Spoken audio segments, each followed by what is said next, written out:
जो इस Islamic bank के प्रेसिडेंट हैं, और साथ में साथ शेख समदानी साहब जो सेक्रेटरी हैं, इनको भी मदरू करता हूँ आके वो अपनी जगह संभालें। और साथ में जनाब शेख एजाज बादशाह जो सेक्रेटरी हैं वो भी आके अपनी जगह संभालें, और जो है अपने कीमती जो है अल्फाज से जो है लोगों को जो है समझाएं। और फिर शेख मुस्तफ़ा भाई साहब भी आए जो इस वक्त चीफ प्रमोटर हैं इस बैंक के, वो भी आके अपनी जगह को संभालें। और जनाब रियाज मौलवी साहब जो इसके चीफ सेक्रेटरी हैं, उनके भी मदरू हैं कि वो आके अपनी जगह पर संभालें। और अब्दुल सलीम साहब जो वाइस प्रेसिडेंट हैं, उनको भी दावत दिया जाता है कि वो आके अपनी जगह पर संभालें।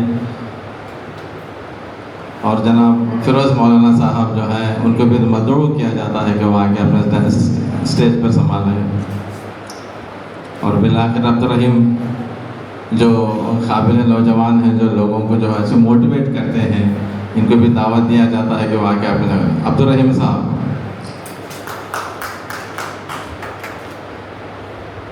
बिलाखिर ये जो प्रोग्राम के जो है नशिस्त के लिए मैं अकबर भाई से दरख्वास्त करता हूँ कि आगे वो जो है सदर की नसब पे संभाले।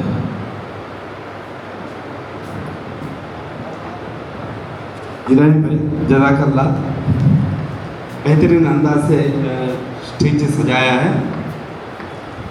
आज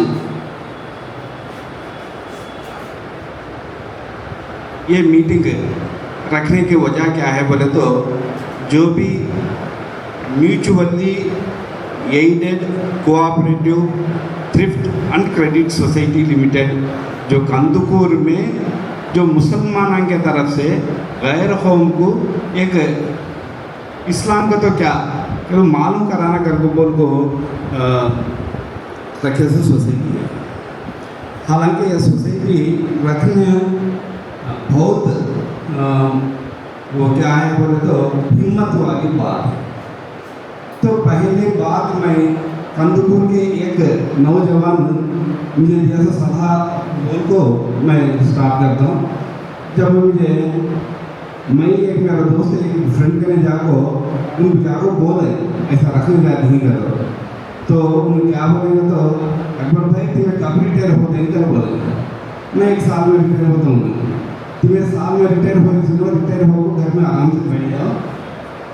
क्या कई का तो तुम्हें कौम के वास्ते बाहर को आएंगे समझ जाओ, ऐसा पछताना आता तुम्हारे को। तो ये कई को मैं लियो, ये काम में कई को लियो फिर बोलो पछताने का रोज आता है फिर बोले। हालांकि उनका जज्बा हो, उनका आइडिया हो, मगर मैं ये छुट्टी दूर कर को उसे नज़रअंदाज कर को स्टार्ट करें। इससे मेन मकसद क्या है कि तो मैं उर्दू में बोलते से తెలుగు में अच्छा बोल सकता हूँ। తెలుగు इंशाल्लाह తెలుగు में क्लियर ఈ సొసైటీ ఎందుకు స్థాపించామంటే ముస్లింలకు ఒక ఐక్యత అనేది ప్రతిబింబించాలి అనేది, ముస్లింల ఐక్యత ప్రతిబింబం చేయాలి అనేది దీని ముఖ్య ఉద్దేశం. అంటే మామూలుగా ముస్లింను చూసి ఇస్లాంని అంచనా వేయకూడదు. ఎందుకంటే ముస్లింలందరూ తమ ఇచ్ఛానుసారం తమ జీవితాన్ని గడుపుతుంటారు. కొంతమంది ముస్లింలు మందు తాగుతారు, కొంతమంది ముస్లింలు వ్యభిచారం చేస్తారు, కొంతమంది ముస్లింలు జూదం ఆడతారు, కొంతమంది ముస్లింలు లోకుల వీళ్ళకి సంబంధించిన ఆస్తులు కాజేస్తారు, కొంతమంది ముస్లింలు అప్పులు ఎగవేస్తారు. ఇది ఇస్లాం కాదు. అసలు ఇస్లాం అంటే ఏంటి, ఇస్లాం ధర్మం అంటే ఏంటి అనేది ప్రతి ఒక్కరికి తెలియపరచాలంటే మన ఐక్యత కావాలి. ఆ ఐక్యత మన కందుకూరు ముస్లిం ప్రజల్లో లోపించి ఉంది. ఎందుకంటే ఎవరికి వారే యమునా తీరేలా వ్యవహరిస్తున్నారు. వీరందరినీ ఒక త్రాటి మీద తీసుకొచ్చి వీళ్ళందరి ద్వారా ఇస్లాం అంటే ఏంటో ప్రజలకు తెలియజెప్పాలనే ప్రధాన ఉద్దేశంతో 1 సంవత్సరం క్రింద ఈ సొసైటీకి ఈ స్థానంలోనే బీజం పడింది. ఈ స్థానంలోనే బీజం పడింది. దీనికి మనకు ప్రేరేపణ సంఘానికి వెళ్ళాలి. ఆయన ఎవరు చెప్పకుండానే ఒకవేళ సొసైటీ పెడితే మొట్టమొదటి నేను ₹1,00,000 డిపాజిట్ చేస్తాను అని చెప్పి వారు అన్నారు. ఆయన ప్రేరణతోటే ఈ సొసైటీకి సంబంధించిన పనులు ప్రారంభించడం మొదలుపెట్టింది. అయితే విషయం ఏంటంటే ఈ సొసైటీ కోసం పనిచేసే వాళ్ళు ఎవరికి కూడా ఈ సొసైటీ బైలా గురించి కానివ్వండి, సొసైటీ నిర్వహణ గురించి కానివ్వండి, సొసైటీకి సంబంధించిన కార్యక్రమాల గురించి కానివ్వండి అవగాహన లేదు. వీరందరూ కడప, గుంటూరు, విజయవాడ, హైదరాబాదు గుంపుగా వెళ్ళి అక్కడ వాళ్ళతో చర్చించి తెలుసుకున్నారు. అయితే ఈ తెలుసుకున్న విషయాలు కూడా చాలా తక్కువ విషయాలే, ఇంకా దీంట్లో చాలా లోతైన విషయాలు ఉన్నాయి. అవన్నీ కూడా అర్థం చేసుకోవాలంటే కొంచెం సమయం ఇవ్వాల్సి ఉంటుంది. ఆ సమయం ఇచ్చే ఇది మన దగ్గర లేకపోయినందువల్ల ఇది లేట్ అవుతూ వచ్చింది. రెండోది ఇది బ్యాంక్ ఎలా నిర్వహిస్తున్నారో అలాగే ఇది నిర్వహించాలి. ఎందుకంటే మేమంతా ఏం చేశామంటే ముస్లింలు ఎవరైతే ఉన్నారో ముస్లింలు కానివ్వండి, ముస్లింతరులు కానివ్వండి, ఇది రిస్ట్రిక్షన్ ఏం లేదు. ఈ సొసైటీలో ఎవరైనా సభ్యత్వం పొందొచ్చు. ఎవరైనా సరే దీంట్లో చేరిన తర్వాత వాళ్ళు వడ్డీ మహమ్మారి నుంచి దూరం చేయాలనేది ప్రధాన ఉద్దేశం. వారిని వడ్డీ మహమ్మారి నుంచి దూరం చేయాలనేదే ప్రధాన ఉద్దేశం. అయితే ఈ వడ్డీ నుంచి దూరం చేయాలి అంటే ఈ సొసైటీ ఎలా నడవాలి? సొసైటీ నడవాలంటే సొసైటీకి ఒక ఆఫీసు కావాలి, సొసైటీకి ఇంటర్నెట్ కావాలి, సొసైటీకి సాఫ్ట్వేర్ కావాలి, సొసైటీలో పనిచేయడానికి మనుషులు కావాలి. వీళ్ళందరి జీతాలు అవసరమై ఉన్నాయి. ఇవన్నీ ఎలా వస్తాయి?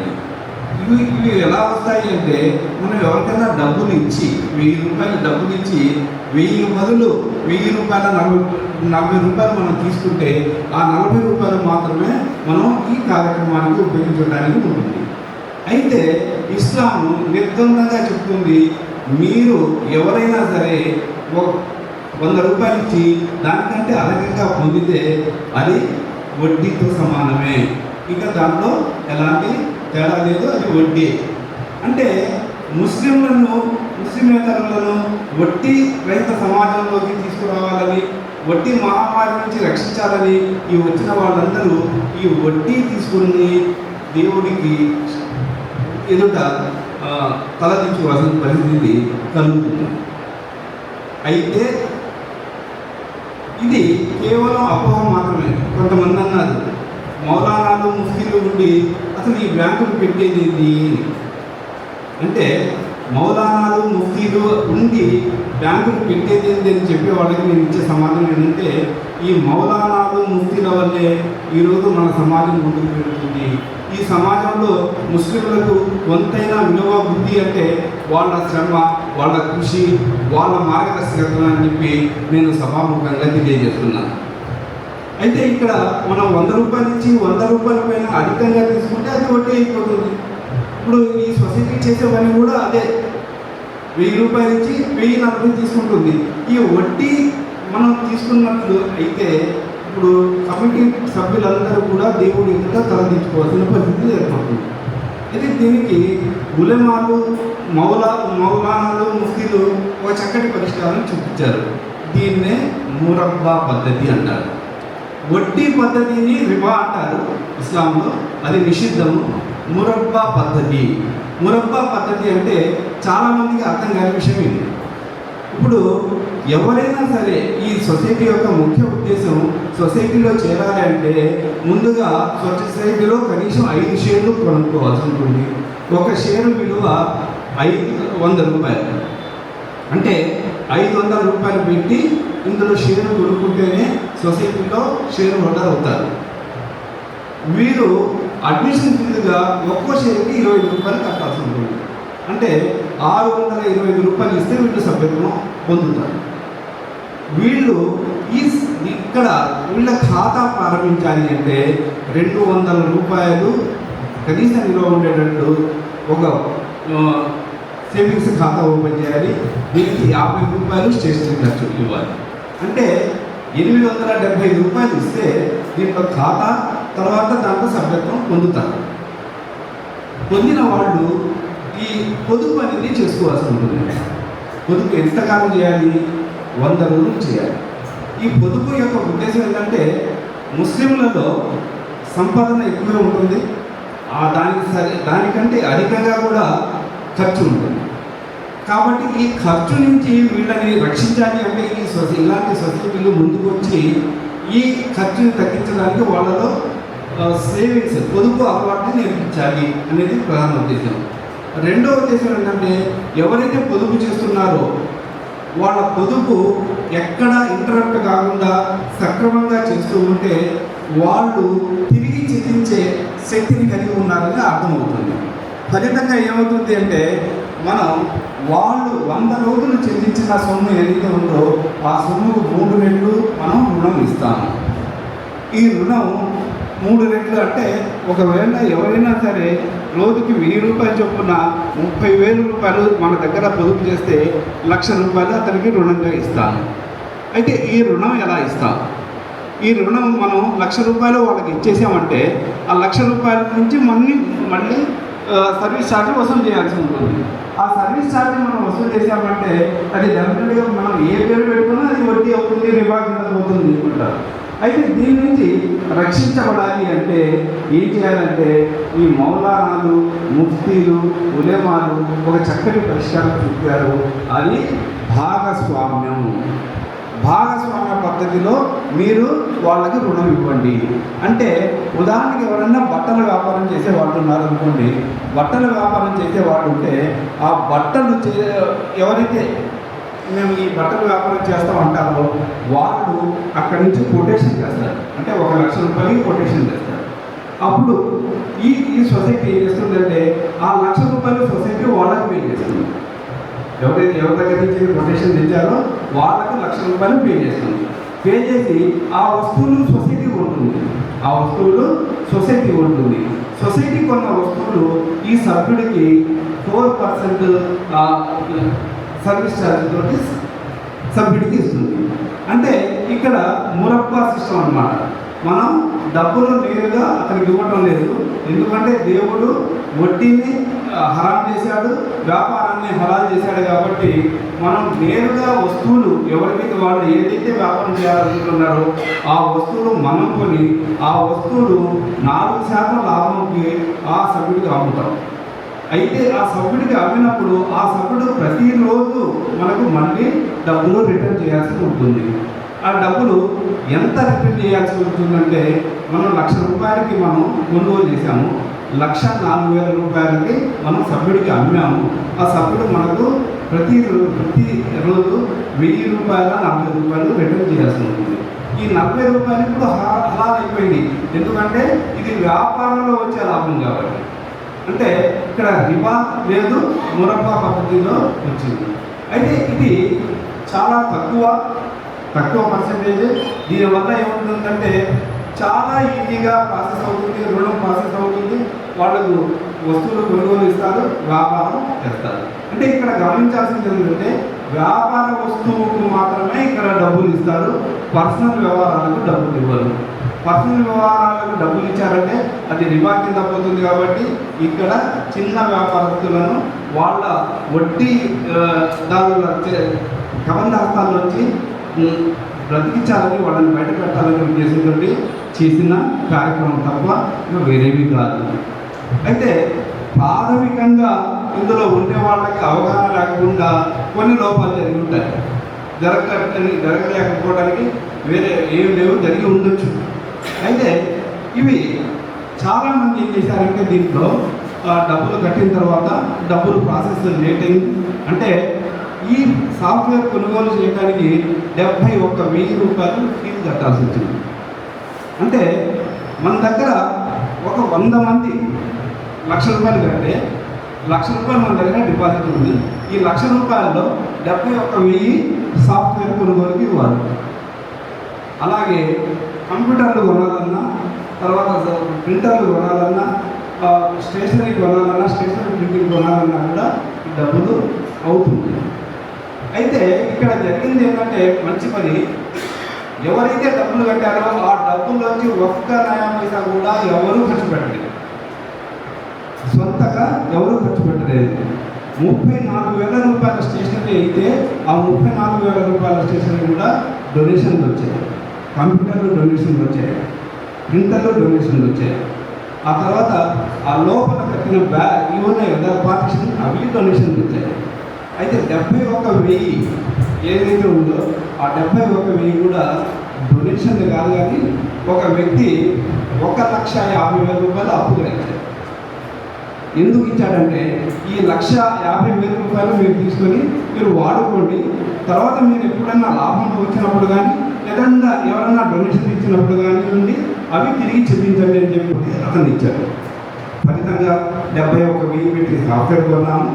మిగతా విషయాలన్నీ అద్దెలు, ఆ తర్వాత వాళ్ళకి సంబంధించిన గీత పత్రాలు అవి ఇవ్వడం మొదలుపెట్టారు. పని స్టార్ట్ అయింది. ఇన్షాల్లా ఇది ముందుకు తీసుకెళ్తారు. ఇది దేవుడు దీనికి సపోర్ట్ చేస్తున్నాడని నేను ప్రగాఢంగా నమ్ముతున్నాను. ఎందుకంటే మనం ఉమ్మడిగా ముస్లింలకు ఉండే ఏకైక యాక్టివిటీ ఇదే. దీంట్లో ఎవరో ఒకరు ఓనర్ కాదు, అందరూ భాగస్వాములే. కాబట్టి ఇది ముస్లింల ఐక్య కార్యక్రమం అని చెప్పి నేను ముందుగా ఇస్తున్నాను. ఈ కార్యక్రమం ఇలా ముందుకు సాగుతూ ఉంది. ముందుకు సాగుతున్నప్పుడు షేర్ సర్టిఫికేట్లు ఇష్యూ చేయాల్సి వచ్చింది. షేర్ సర్టిఫికేట్ ఇష్యూ చేయడానికి మనం ఏమనుకున్నామంటే జనాల్లో అవగాహన లేదు. ఈ జనాల్లో అవగాహన కల్పించడానికి మనం ఒక వినూత్నమైన కార్యక్రమం చేపడదాం అనుకుంటున్నాం. వినూత్నమైన కార్యక్రమం ఏంటంటే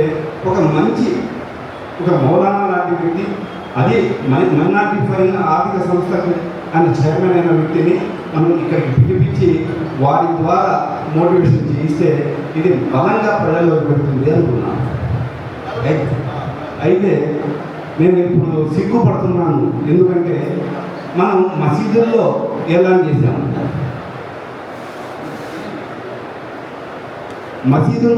చేశాము, మైకు బట్టి ఏలాన్ చేశాము, మనుషులు రాలేదు. కనీసం ఏం జరుగుతుంది, అసలు ఏం మాట్లాడుతున్నారు, ఏం చేస్తున్నారు అనేది కనీసం చూడటానికి కూడా రాలేదు. ఫలితంగా ఆయన ఒంగోలులోనే ఉన్నారు.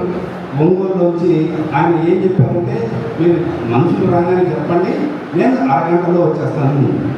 కానీ ఇలాంటి పరిస్థితుల్లో వారిని ఇక్కడ పిలవడానికి నాకు మనసు పడలేదు. ఆయనకి మధ్యాహ్నం నుంచి కడపలో ప్రోగ్రాం ఉంది కాబట్టి సార్ వెళ్ళిపోతారు. ఎందుకంటే మనం కందుకూరులో ఉండే ముస్లింల ఐక్యత ఇదే అని చెప్పి ఇంకొకరికి ఇది చేయవలసిన అవసరం లేదని చెప్పి భావించి నేను ఆయన్ని ఇక్కడికి పిలవటం లేదు. ఇకపోతే చాలామందికి చాలా ఉన్నాయి. హోదాలు ఉంటేనే ఈ కార్యక్రమం ముందుకు వెళ్తుంది, హోదాలు లేకపోతే కార్యక్రమం ముందుకు వెళ్ళదు అంటే ఇది ఇస్లాంలో సరిపడిన మాట కాదు. ఎందుకంటే ఇస్లాంలో అందరూ కార్యకర్తలే, అందరూ ఇస్లాంని ఒక ఔన్నత్యాన్ని ముందుకు తీసుకోవాల్సిన విషయంలో బాధ్యత వహించవలసిన వాళ్ళు. కాబట్టి ఈరోజు ఎవరైతే వేదికకి ఉన్నారో వీళ్ళ కాలం అంటే వీళ్ళ కాల పరిమితి 3 సంవత్సరాలు మాత్రమే. 3 సంవత్సరాల తర్వాత వీళ్ళు రిటైర్ అయిపోతారు, మళ్ళీ కొత్త వాళ్ళు వస్తారు. అంటే దీని అర్థం ఏంటంటే ఎవరైతే మనం ఉన్నామో మన అందరికీ దీంట్లో భాగస్వామ్యం అవుతుంది. ఈరోజు కొంతమంది ముందు ఉన్నారు, కొంతమంది తర్వాత ఉంటారు. ఎవరైతే ముందుగా డాక్టర్ అజ్మల్ హుసేన్ గారిని సాధారణంగా వేదికను అలంకరించవలసిందిగా ఆహ్వానిస్తుంది.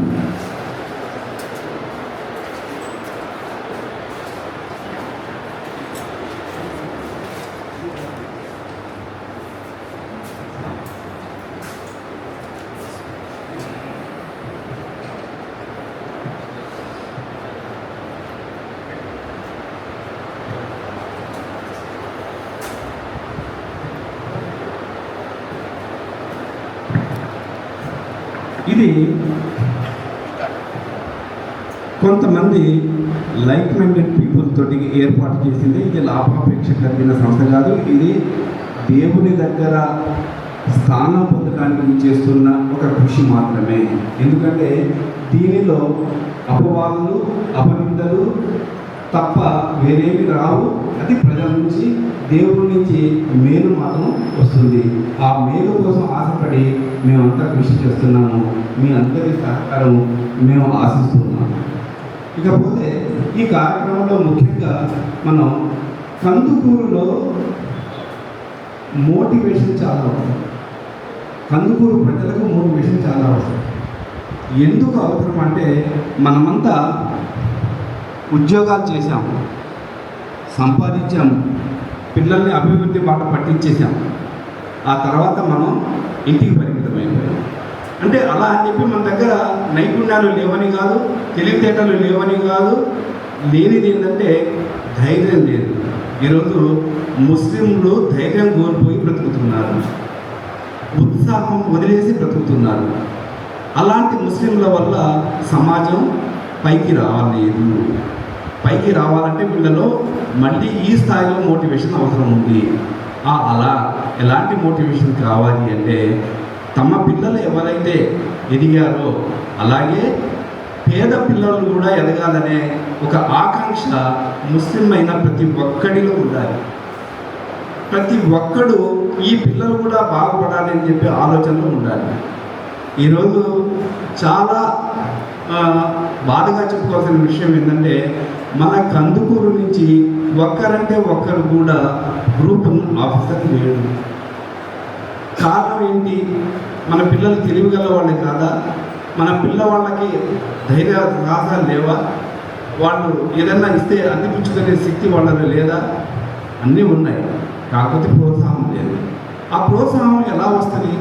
ఆ ప్రోత్సాహాన్ని ఎవరైతే ఇంటలెక్చువల్స్, మేధావులు, తెలివిగల వాళ్ళు ఎవరైతే ఉన్నారో వాళ్ళందరూ కలిసి ఈ మన యువత ఎవరైతే ఉన్నారో వాళ్ళని ధైర్య సాహసం కలిగిన యువతగా తీర్చిదిద్దాలి.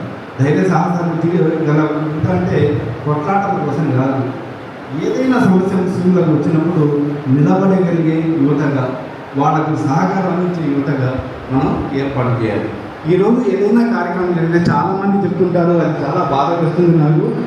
మనం భోజనం గురించి అలా అనౌన్స్ చేస్తే చాలామంది వస్తారు అంటారు, కానీ అది కరెక్ట్ కాదు. వీళ్ళలో సరైన అవగాహన లేదు. ప్రతి విషయం మీద కూడా అనాసక్తి, ఆసక్తి లేకపోవడం, ఇవి మాత్రమే కారణాలు తప్ప ఇంకోటి కాదని నేను సభాముఖంగా తెలియజేస్తున్నాను. అయితే ఈ కందుకూరికి అవసరమైంది ఏంటంటే విద్య కావాలి. చాలామంది చెప్పారు.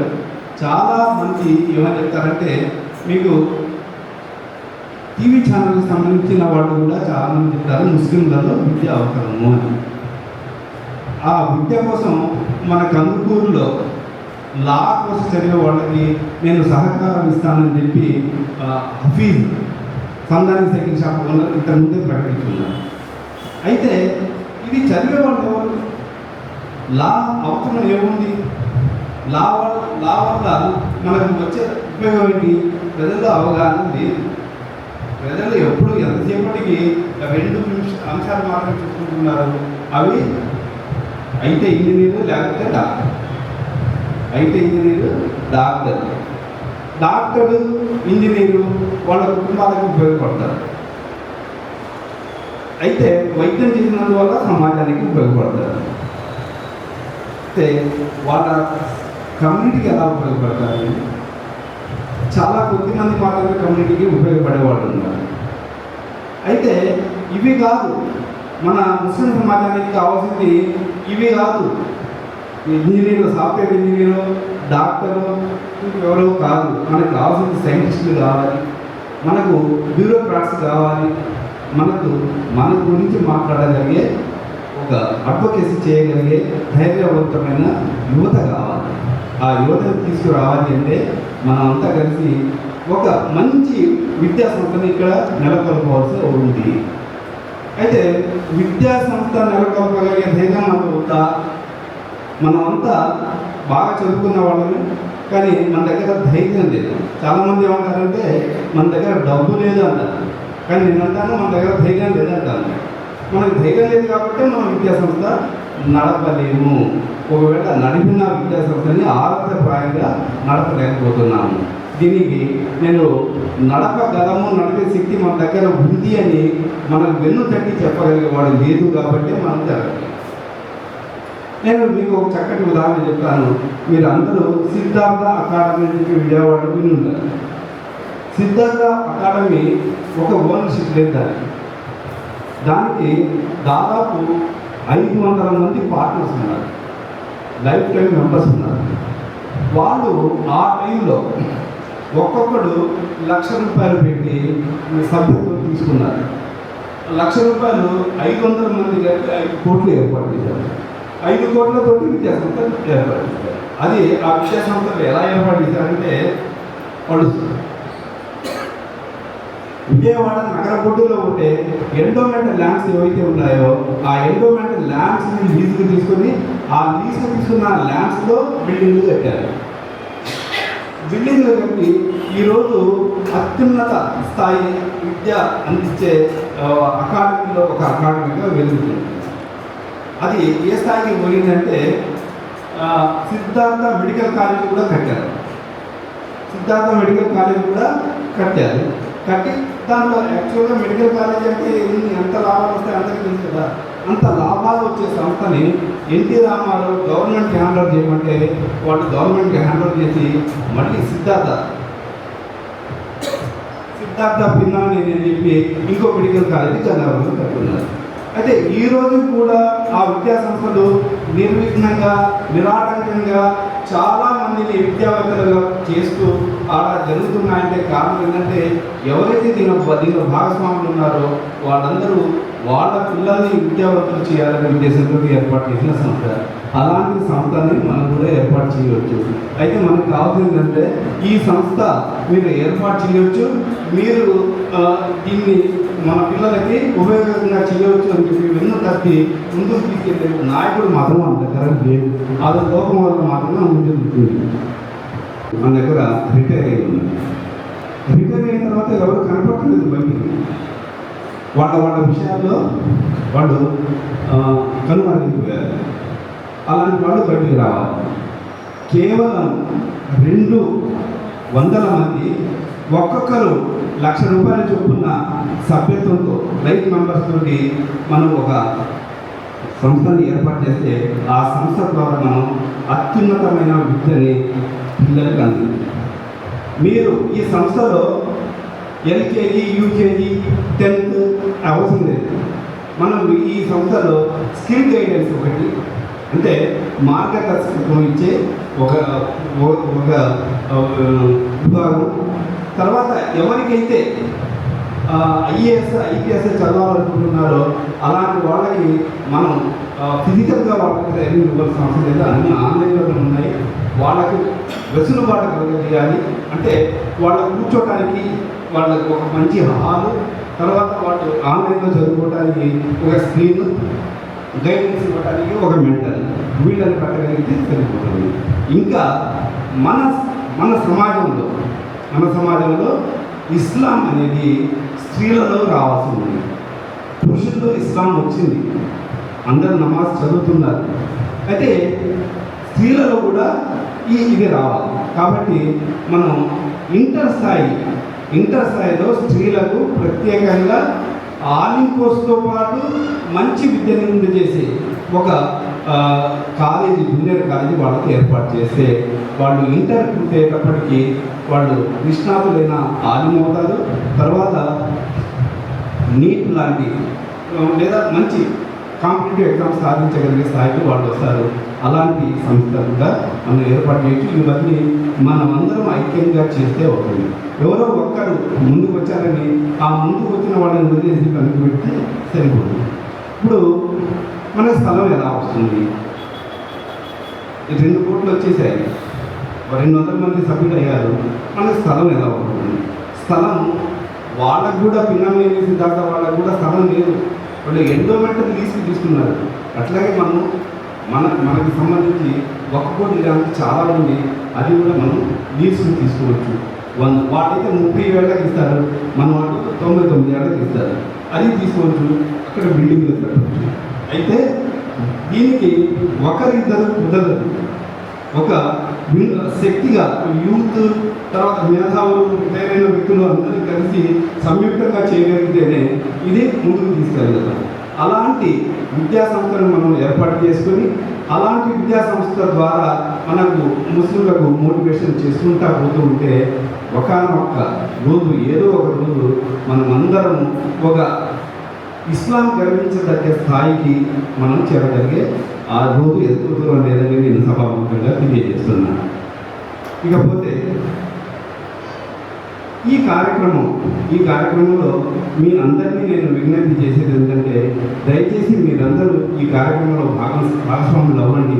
ఈ కార్యక్రమంలో చిన్న ఇబ్బందులు ఉంటే మీరు అడగండి, మీరు ప్రశ్నించండి, ఆ అధికారం మీకు ఉంది. కాకపోతే మేమంతా మీకు సర్వీస్ చేయడానికి ఇక్కడ వచ్చాము. ఈ సర్వీస్ చేయడంలో మేము ఏదైనా పొరపాటు చేస్తే మమ్మల్ని ప్రశ్నించండి. రెండోది, నేను ముఖ్యంగా ఇక్కడ చెప్పాల్సింది ఏంటంటే, చాలామంది దీంట్లో 875 రూపాయలు, 1250 రూపాయలు కట్టి ఉన్నారు. చాలామంది ముస్లింలు ఏమంటున్నారంటే, ఇది సంస్థ నడవడం లేదు కదా, కాబట్టి మా డబ్బులు మాకు ఇచ్చేయండి అంటున్నారు. అయితే ఈ బ్యాక్గ్రౌండ్లో జరుగుతున్న విషయాలు వాళ్ళకి తెలియదు. ఎందుకంటే వాళ్ళు ఎక్కడికి రావడం లేదు, ఎవరిని అడగడం లేదు, మా డబ్బులు మాకు ఇచ్చేయండి అంటున్నారు. అయితే వీళ్ళందరూ కలిసి కట్టిన డబ్బుల కంటే కూడా ఎక్కువగా ఇతరులు, అంటే హిందువులు ఇస్తున్నారు. ఒకే ఒక వ్యక్తి 26,750 రూపాయలు ఈ సంస్థకి ఒక ప్రింటర్ కొనడానికి ఇచ్చేశారు. ఇంకొక, అంటే అతను బ్రాహ్మణుడు, ఇంకో వ్యక్తి వైశ్య, అతను ఈ సిస్టమ్ కొనడానికి డబ్బులు ఇచ్చారు. ఇంకో వ్యక్తి నేను 1,00,000 రూపాయలు ఇస్తాను, నాకు తిరిగి వద్దన్నాడు, అతను చౌదరి గులాం చెందిన.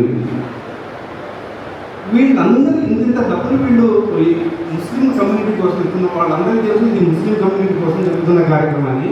వాళ్ళు ఇస్తే వాళ్ళు తిరిగి అడగకపోతే మనం కట్టిన 870 రూపాయలు, 1250 రూపాయలు మనం తిరిగి ఇచ్చేయమంటే ఏం జరుగుతుందంటే, ఇప్పట్లో ఏం ఇబ్బంది లేదు. ఎవరైతే ఈ కార్యక్రమం చేయడానికి ముందుకు వచ్చారో వాళ్ళ సైకియాలజీ మీద దెబ్బతీస్తుంది. అంటే మనం ఎందుకు ఇబ్బందులు పడాలి, ఎందుకు వీళ్ళ చేత మాట్లాడాలి అని చెప్పి వస్తుంది. అయితే దయచేసి నేను అందరినీ సభాముఖంగా విజ్ఞప్తి చేసేది ఏంటంటే, మీరందరూ ఎవరైతే ఈ కార్యక్రమం ఉన్నారో వాళ్ళని సైకాలజికల్గా మీరు సపోర్ట్ చేయండి. ఈ కార్యక్రమంలో మీరు ముందు సహకారం అందించండి. ఈ కార్యక్రమం ముందుకు తీసుకెళ్ళడానికి మీరు చేయండి.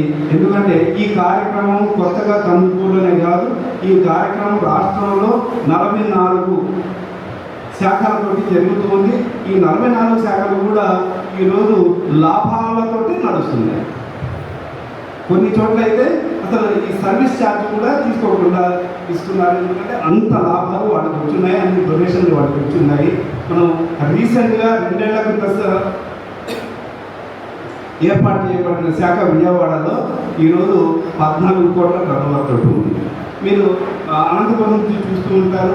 అనంతపురం ఎప్పుడు కూడా అది 50 కోట్ల 60 కోట్ల టర్నోవర్తో ఉంటుంది. అలాగే గుంటూరులో ఉండే అవి కూడా అలాగే ఉన్నాయి. కడపలో ఉంది, అవి కూడా లాభాల్లోనే ఉన్నాయి. ఇవన్నీ ఎప్పుడు వస్తాయంటే మీరంతా ఈ కమిటీకి సహకారం అందించి ఈ కమిటీ చేసే పనులకు ఏవైతే ఉన్నాయో వాళ్ళకు మీరు తోడ్పాటు అందించినప్పుడు మాత్రమే జరుగుతాయి.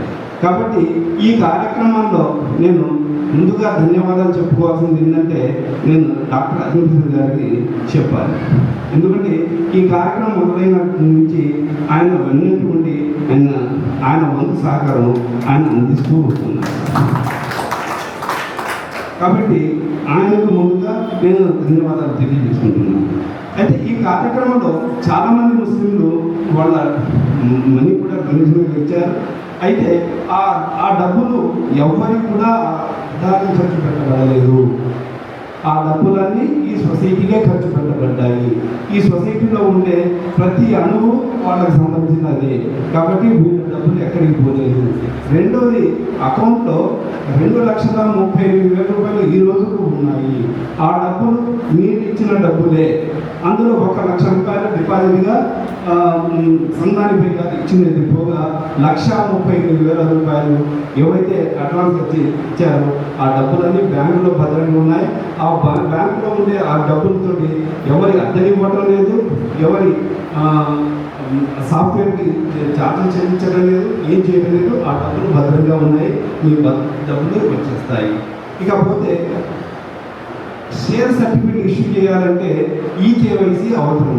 ఈకేవైసీ అంటే ఈకేవైసీలో ఆధార్ కార్డు, పాన్ కార్డు, వాళ్ళ ఫోన్ నెంబరు, వాళ్ళ నామినీ, ఈ 4 అంశాలు చాలా ముఖ్యం. ఇవి ఉంటేనే ఆ షేర్ సర్టిఫికేట్ రిలీజ్ అవుతుంది. ఇవి ఇవ్వడానికి చాలామంది ఇబ్బంది పెడుతున్నారు. దయచేసి వాళ్ళందరికీ నేను విజ్ఞప్తి చేసేది ఏంటంటే మీరు ఈకేవైసీ ఇచ్చేది మీ షేర్ సర్టిఫికేట్ ఇస్తారు. రెండోది, ఈ ప్రారంభంలో మీరు చేసిన పొరపాటు ఏంటంటే తెలియని విధానంలో దీన్ని షేర్ క్యాపిటల్ ₹1,00,000 డిసైడ్ చేస్తున్నాను. అంటే ఇది మాకు అవగాహన లేదు. అవగాహన లేకపోయినందువల్ల ₹1,00,000 షేర్ క్యాపిటల్ అని. అంటే ఒక్కొక్క షేరు ₹100 అయితే ₹1,00,000కి 1000 షేర్లు మాత్రం వస్తాయి. కాబట్టి ఇందులో చాలామంది ఎక్కువ షేర్లు కూడా కట్టున్నారు. ఎక్కువ షేర్లు ఎన్ని కట్టున్నారంటే ఇవి 1000 షేర్ల కంటే కూడా పెరిగిపోయింది. 1000 షేర్ల కంటే కూడా పెరిగిపోతే ఇక్కడ మేము జవాబుదారీ అవుతాం. షేర్ క్యాపిటల్ రిస్ట్రిక్టెడ్ 1 lakh అయినప్పుడు దీనికి 1 lakh కంటే ఎక్కువ మనం షేర్లు సేకరించడానికి లేదు. కాబట్టి ఇప్పుడు ఏం చేసామంటే ముందు ఉండే 30 ప్రమోటర్లు ఎవరైతే ఉన్నారో ఆ 30 మంది ప్రమోటర్లకు ఒక్కొక్కరికి 10 షేర్లు చొప్పున, ఆ తర్వాత కొంతమంది 50 షేర్లకు కూడా కట్టున్నారు. వాళ్ళందరికీ 5 షేర్లు ఇచ్చాము. ఈ 5 షేర్లు వాళ్ళకి ఇచ్చేస్తాము. ఇప్పుడు ఆ తర్వాత వాళ్ళ మిగిలిన డబ్బు అమానత్ ఖాతాలో డబ్బులు ఉంటాయి. ఇది మళ్ళీ అమెండ్మెంట్ చేసిన తర్వాత దీన్ని 1 crore చేసిన తర్వాత మళ్ళీ వాళ్ళకి షేర్లు కావాలంటే ఇచ్చేస్తాను.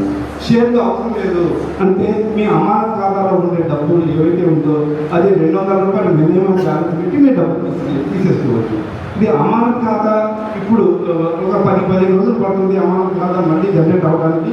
ఆ అమానత్ ఖాతా జనరేట్ అయిన తర్వాత మీ డబ్బులు మీరు ₹200 మినిమం పెట్టి తీసేసుకోవచ్చు. అప్పుడు మీరు ఖాతాదారులు మాత్రమే కొనసాగుతారు. అప్పటికి మీ 5 షేర్లు ఉంటాయి. కాబట్టి లేదు మా పూర్తి డబ్బులు మాకు ఇచ్చేయమంటే అమానత్ ఖాతాలోంచి రద్దు చేసుకొని మీ పూర్తి డబ్బులు మీకు ఇచ్చేస్తారు. ఇప్పుడు ఈ సొసైటీలో భాగస్వాములుగా మీరు ఉండరు, ఈ కార్యక్రమంలో భాగస్వాములుగా మీరు ఉండరు. ఇది మీ డబ్బులు ఎవరికి ఎక్కడ పోవు, మీ డబ్బులు జాగ్రత్తగా ఉంటాయి. మీ డబ్బులందరికీ మేము వాచ్ డాగ్స్ అనమాట. అంటే గడ్డి వాళ్ళ దగ్గర కుక్క లాంటి వాళ్ళం. మీ డబ్బుల్ని మేము జాగ్రత్త చేస్తాము, మీకు ఇబ్బందులు రాకుండా చూస్తాము.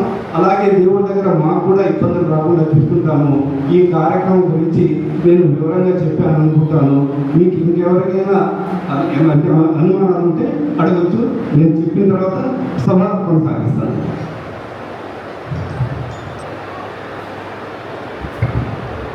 ప్రశ్నలు కూడా కుదరదు కాదు. నేను ప్రశ్నించే దాంట్లో కొద్దిమంది ఇబ్బంది కూడా కలగవచ్చు. మొహాన మాట్లాడడం నన్ను మన్నించండి. మీరు 4% ప్రాఫిట్ తీసుకొని మేము సొసైటీ నడుపుతాం అనుకున్నాం. ఏ లెక్కలు మీరు నడపగలరు? కనీసం అన్ని సొంత ఉండి చేయదలుచుకుంటే మినిమం 5% వస్తుంది. నాకు 34 ఏళ్ళ సర్వీస్ దీంతో వ్యాపారం. నేను వేరేగా చెప్పడం లేదు. కరెంటు బిల్ అయినా, ఫోన్ బిల్ అయినా, పెట్రోల్ ఖర్చు అయినా ఏదైనా తీస్తే 5% పక్కాగా వస్తుంది. ఇవి ఏమి సంపాదించకపోయినా ఒక ఎంప్లాయీకి రోజుకు ₹400 ఇవ్వకపోతే ఎవరు రాదు. మేము 8,000 ఇస్తాం, 9,000 ఇస్తాం అంటే వాడికి భార్య బిడ్డలు ఉన్నారు. ఎంత సొసైటీ కోసం చేసినా కానీ కొన్నాళ్ళు చేయగలరు కానీ ఎప్పుడు చేయరు. కనీసం రోజుకు ₹400 పెట్రోల్ పోతుంది. ఆయన 25 రోజులు తిరిగినా కానీ ₹10,000 ఎవరు చేయగలరు. కాబట్టి దయచేసి మీరు ఇది పార్ట్నర్షిప్పే కాబట్టి వ్యాపారం అంటున్నారు కాబట్టి దీనికి 1 or 2% ఇంక్రీజ్ చేసుకుంటే ₹1,00,000 ₹6,000 చేస్తే ఎంప్లాయీ కూడా ముందుకు వస్తారు, సొసైటీ కూడా ముందుకు వెళ్తుందని నా ఒక అవగాహన. సందరి గారు చక్కటి సూచన చేశారు. అయితే దీన్ని రాబోయే కాలంలో పరిశీలించి చేస్తాము. ఎందుకంటే ఇంతవరకు చేస్తున్న సంస్థలు ఏవైతే ఉన్నాయో ముందుగా ఎక్కువ వసూలు చేసి ఆ తర్వాత 2%గా దిగి వాళ్ళకి సప్లై చేస్తున్నారు. వాళ్ళు ఎలా చేస్తున్నారు ఏంటి అనేది సందర్భి చెప్పిన తర్వాత వాళ్ళతో సర్వే చేసుకుని వాళ్ళతోటి వాళ్ళని పరిశీలించిన తర్వాత పెంచుకోవటమో తగ్గించుకోవటం చేస్తాము. చక్కటి సలహా ఇచ్చారు కాబట్టి మీకు ధన్యవాదాలు. హైదరాబాద్ వచ్చారు, ఆయనకి ఈ విషయం మీద అవగాహన పొందున్నారు కాబట్టి దయచేసి వారిని తమ అమూల్య సలహాన్ని కోరుతూ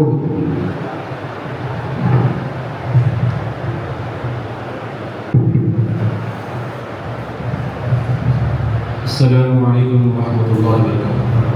الحمد لله كفى والصلاة والسلام على من اصطفى.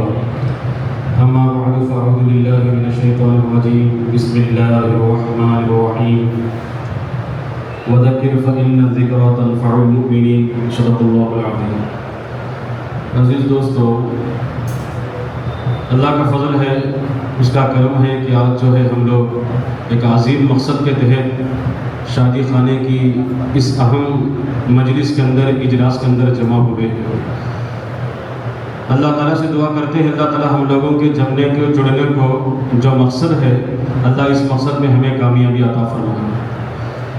لیکن ایک چیز، ایک افسوس تو میرے ساتھ آپ حضرات کو بھی ہے کہ ہم لوگوں نے کندپور کے شہر کے مسلمانوں کو ہماری اس مجلس میں جوڑنے کے سلسلے میں کافی محنتیں کیے ہیں. الحمدللہ پورے شہر میں رکشانوں کے ذریعے سے بھی اطلاع دی گئی. جمعوں کے نمازوں کے بعد پورے مسلمانوں کے مجمع کے سامنے بھی اعلانات کیے گئے کہ شادی خانے کے اندر 2 تاریخ کو صبح میں ہمارے اسلامک بیان کے تعلق سے ایک اہم میٹنگ ہے، پروگرام ہے، جوڑ ہے. جائیں گے تو بہت بڑا فائدہ ہوگا. ہر مسجد کے اندر اعلانات بھی ہوئے ہیں، لیکن تھوڑی افسوس تو میرے ساتھ سب کو بھی ہے، اگر آئیں گے تو بہت زیادہ فائدہ ہوگا. اس لیے کہ جوڑنے کا مقصد ہی یہی ہے کہ ہم کیا کرنے جاتے ہیں، کیسا کرنا، اس کے لیے آنے والوں سے بھی کچھ رائے مشورے لے سکتے ہیں. اب کرنے کے لیے ساتھ دینے والے بھی پہنچے تو بیان کا فائدہ ہوگا، مسلمانوں کا فائدہ ہوگا. اب جو ضرورت مند ہیں وہ آئیں تو ان کا بھی فائدہ ہوگا. بہرحال مجمع جتنا زیادہ ہو سکتا، لوگوں کے اندر ہمارے اس بیان سے تعلق سے جتنی تشہیر ہوگی تو امت کا اتنا زیادہ فائدہ ہو سکتا ہے. لیکن اس کے تعلق سے ہمیں خاص کر کے 2 باتوں پر تو غور کرنے کی ضرورت ہے کہ ہمیں اس بیان کو، اس خدمت کو لوگوں تک پہنچانے کے سلسلے میں ہمیں اجتماعی شکل میں یا انفرادی شکل میں ایک کے پاس جانے کی ضرورت ہے. اور دیکھو، ہم اجتماعی طور پر یہ اعلانات کریں، فائدے بتائیں تو لوگ اتنا دل و دماغ پر نہیں لیتے جتنا میرے دوست بزرگوں ہم خود ان کے خدمت میں جانا، ان کے پاس جانا، ایک کے پاس جانا اور ہماری خدمت کو ان کے سامنے رکھنا، اور دوست بزرگوں امت کا کیا فائدہ ہوگا وہ بھی ان کے سامنے رکھنا. اور اللہ کے فضل و کرم سے ان سے جو ہو سکتا ہے وہ ہمیں میرے دوست بزرگوں اس میں حصے دار بنیں گے تو آگے بڑھا سکتے ہیں. تو اس سلسلے میں ہمیں اور یعنی ہمیں لوگوں تک کیسے جا سکتے، لوگوں سے ہمیں کیسا فائدہ اٹھا سکتے، غریبوں کو ہمیں فائدہ کیسے دے سکتے، اس سلسلے میں ہمیں اپنے دل کے اندر میرے دوست بزرگوں ٹھنڈے دل و دماغ سے ہمیں ذرا سوچے تو اللہ تعالیٰ راستے ہمارے دل کے اندر کھولتے، اچھی باتیں ہمارے دل کے اندر لاتے، اللہ تعالیٰ بصیرت ہمارے دل کے اندر لاتے. ایسا کرنے سے ایسا لوگوں کا فائدہ ہوگا. بہرحال عزیز دوست بزرگوں، مجمع کو جوڑنے کے اعتبار سے بھی ایک بات ذہن میں ہمیں آتی ہے. مثال کے طور پر یہاں اسٹیج پر ایک 5-6 آدمی ہیں، ایک 10 آدمی ہیں، تو ہر ایک بھی میرے دوست بزرگوں مجھے بولے کہ 20 آدمی تمہاری طرف سے، اس میں حیثیت والے بھی، ضرورت والے بھی، دونوں قسم کے آدمیوں کو بولا. میں دوست بزرگوں ایک 5 جگہ تشکیل کرتا ہوں. 20 آدمی آئے، 10 کی طرف سے 20 آدمی آئے تو 200 آدمی ہو جاتے. ارے 200 میں سے کم از کم 100 آئے تو بھی میرے دوست بزرگوں انشاءاللہ 100 آدمیوں کی شرکت سے پورے ہمارے شہر کے اندر ہماری خدمت کو میرے دوست بزرگوں ان تک پہنچانے کی بات پہنچے گی. اور جو ہے ہمیں اس مقصد کے اندر میرے دوست بزرگوں کو خوب آگے ترقی کر سکتے ہیں. بہرحال اس میں کیا ہے، لوگوں کو جمانے میں اجتماعی اعلان سے آج مجمع ہم جوڑ نہیں سکتے. اجتماعی یہ اعلانات سے، اطلاعات سے مجمع آج کے زمانے میں جڑانا مشکل ہے. میرے دوست بزرگوں، گھر کی حالت بھی ایسی ہی ہے. گھر میں جو کام کرو، مسجدوں میں کوئی کام کرو، کوئی اجتماع بھی کرو، میرے دوست بزرگوں حالات ایسے ہی ہیں. بہرحال اس میں ترقی کے لیے ایک راستہ یہ ہے کہ یہ کہ کوئی ایک ذمہ داری دینا کہ تمہاری طرف سے کتنے آدمیوں کو لاؤ. اب آپ حضرات سامنے 50 آدمی بیٹھے ہیں مثال کے طور پر، میرے دوست بزرگوں آپ ایک کر کے 5 آدمی کو لے کر ایسے میرے دوست بزرگوں جب آدمی انفرادی طور پر خصوصی دعوت دیتا نا اس کا اثر ضرور ہوتا. میں 10 آدمیوں کو خصوصی طور پر بلایا تو ہر آدمی ضرور آنے کی کوشش کرتا. کیوں؟ اس لیے کہ بڑے اہتمام کے ساتھ میرے پاس آپ کو مجھے بلایا، حالانکہ وہ کسی بھی قسم کا آدمی ہو، کیسا بھی ہو میرے دوست بزرگوں. جب خصوصی دعوت پہنچتی ہے تو میرے دوست بزرگوں مجمع آسانی سے جڑ سکتا ہے. اس لیے کہ ہر ایک کے دل میں ایک بات اس وقت ہے کہ ہمارے اکبر بادشاہ کتنے فکروں سے یہ کام کرتے ہیں، ان کے دل کے اندر کتنی فکر ہے کہ ہمارے دل کے اندر کتنی فکر سے وہ کام کرے. کو یہ اجلاس سدائش کو اتنا زیادہ آپ ہے تو انہوں کتنے پوائنٹ کی باتیں بولے، انہوں آگے کیا کیا کرنا، کیسا کیسا کرنا، کیسا کیسا کر سکتے کہنے کی چیزیں بولے. وہ پبلک سن کر تو کتنا فائدہ ہوتا کہنے کی بات ہر ایک کی دل کے اندر ہے. تو دوست بزرگوں کو خصوصی دعوت سے انشاءاللہ یہ کام ہو سکتا ہے. اور دوسری بات میرے دوست بزرگوں ہماری یہ آج کی یہ مجلس یہ نشست ہے، ہم یہ نہیں سمجھنا کہ بیان پور کے بارے میں کہتے اسلامک بیان کہتے وہ باہر کی چیزیں، وہ دین سے ہٹی سو چیزیں نہیں. میرے دوست بزرگوں یہ مجلس دیکھنے میں کیا کہ مسجد میں نہیں سکا شادی خانے میں رہے تو یہ دنیاوی مجلس سے، بیان پور کی مجلس سے، پیسے جمانے کی دینے کی مجلس نہیں، یہ بھی دین کی مجلس ہے، یہ بھی امت کو فائدہ پہنچانے کی مجلس ہے. مثال کے طور پر زکوٰۃ کے بارے میں لے لو. زکوٰۃ کے ذریعے سے کیا ہوتا، سال میں ایک بار اللہ تعالیٰ مالداروں کو حکم دیا زکوٰۃ نکالتے، تو زکوٰۃ سے کیا ہوتا، امت کا فائدہ ہوتا، ضرورت مندوں کا فائدہ ہوتا، تنگ دستوں کی میرے دوست بزرگوں ان کی ضرورتیں پورے ہوتے میرے دوست بزرگوں.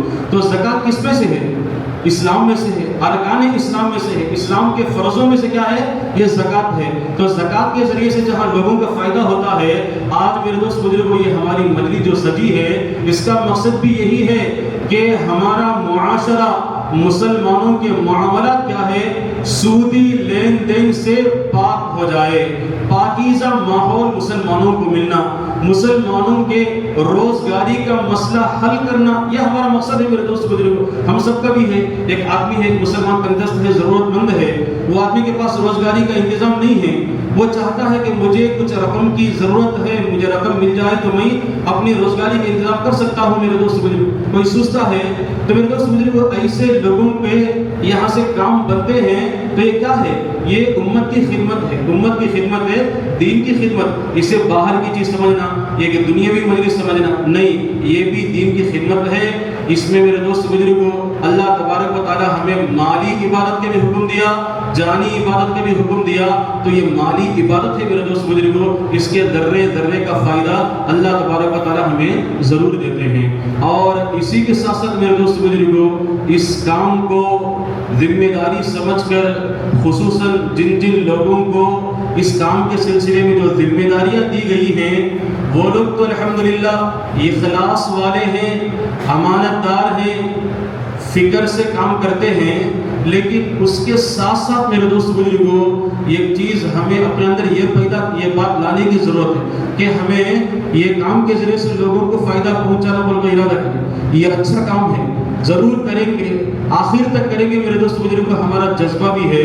لیکن اس میں ایک چیز کیا ہے، ہمیں یہ کام کرتے کرتے بھی ہماری زندگی کے اندر اللہ کے رسول صلی اللہ علیہ وسلم کے احکامات میری زندگی کے اندر کیا چھوٹتے ہیں، سنتیں میری زندگی کے اندر کیا چھوٹتے ہیں. مطلب اسے ہمارے اس بیان سے تعلق سے جن کی ذمہ داری کاندھوں پہ ہے، اللہ ہر ایک کی ذمہ داری ہے میرے دوست بزرگوں کو سب مل کر آگے بڑھانا. خاص کر کے میرے دوست بزرگوں اس میں حصہ لینے والے، پھرنے والے، چلنے والے جن کے نام میرے دوست بزرگوں روشن ہیں، ان لوگوں کے بارے میں میرے دوست بزرگوں یہ نہیں سمجھنا کہ میں یہ خدمت کرتا ہوں، یہ اچھا کام ہے. لیکن ہمارا ये तो ये खिदमत है, लेकिन हमारी ज़िंदगी के अंदर मेरे दोस्त बुजुर्गों नमाज की पाबंदी में कमज़ोरी है तो इस काम के अंदर भी कमज़ोरी आ जाती है। हमारी ज़िंदगी के अंदर सुन्नतों पे चलने के अंदर कमज़ोरी है मेरे दोस्त बुजुर्गों, इस काम को हम बहुस्ने खूबी अच्छे अंदाज में तकमील तक एक अच्छे नतीजा हमें अपनी आंखों से देखना चाहते हैं तो काम करने वाले सुन्नतों की पीछे मुड़ को देखें तो हमारी ज़िंदगी के अंदर अल्लाह ताला के अहकामात को पूरा करने के अंदर हम कमज़ोर हैं तो दोस्त बुजुर्गों इस काम के अंदर मेरे दोस्त बुजुर्ग हमें तरक्की हासिल नहीं हो सकती।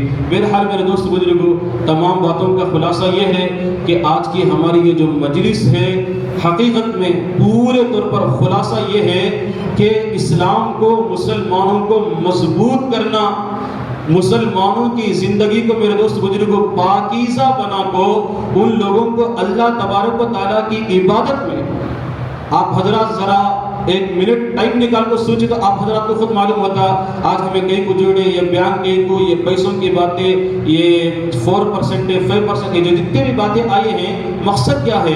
हम किसी मुसलमान के रोजगारी को खड़ा करें तो अब वो बंदे को टेंशन होता नहीं, कहीं को वो बंदा अल्हम्दुलिल्लाह रोजगारी का उसका इंतजाम हो गया तो अब वो बंदा आज़ादी के साथ मेरे दोस्त बुजुर्गों इत्मीनान के साथ दिल लगी के साथ दिल लगा को अल्लाह ताला की इबादत करता, नमाज करता। नहीं अगर जिंदगी के अंदर माशी लेन से, खाने पीने के लेन से, कमाई के लेन से वो बंदा परेशान हाल है मेरे दोस्त बुजुर्गों, फिर उसका दिल कहीं भी नहीं लगता, इधर उधर भटकता रहता, दिल जमा को इबादत भी करता नहीं, नमाज भी पढ़ता नहीं। मेरे दोस्त बुजुर्गों, हमारी खिदमत का एक नतीजा क्या है, अल्लाह के बंदों को दिल जमइयत के साथ मेरे दोस्त बुजुर्गों इबादत में भी हम लगा सकते हैं।